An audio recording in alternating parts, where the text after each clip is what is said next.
Sobrang sama ng loob ang nararamdaman ni Colleen dahil halos wala itong mukhang maiharap sa lugar nila. Pinag-uusapan siya sa halos lahat ng madadaanan niya dahil sa sex video ng asawa niya na si Seb. At pag-uwi niya pa ng bahay nila, wala pa si Seb. Hinala niya ay nasa babae niya na naman ito.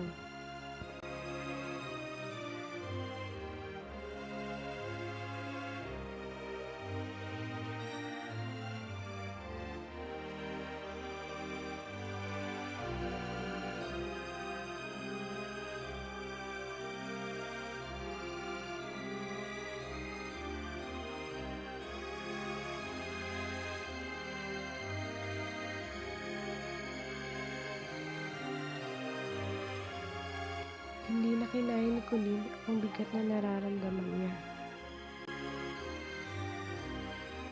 Kaya nagdesisyon itong tapusin ang kanyang buhay.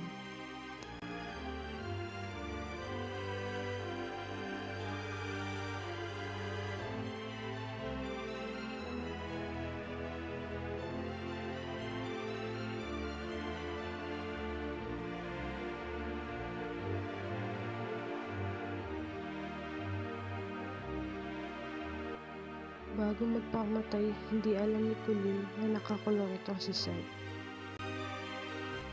Kaya na pag-uwi ni Seb ng bahay nila, naabutan nito na wala ng malay si Colleen.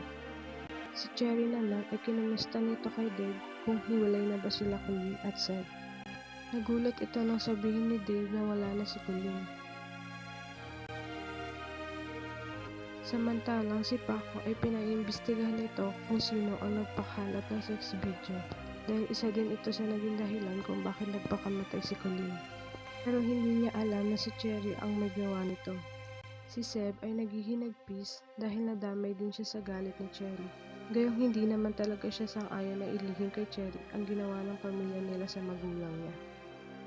Tinanong ni Chang kay Cherry kung siya ba ang nagpakalat ng sex video ni Seb.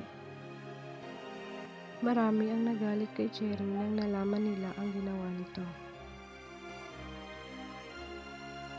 Cherry, ni minsan hindi ko inaasahan na ganitong buhay ang maharapin ko.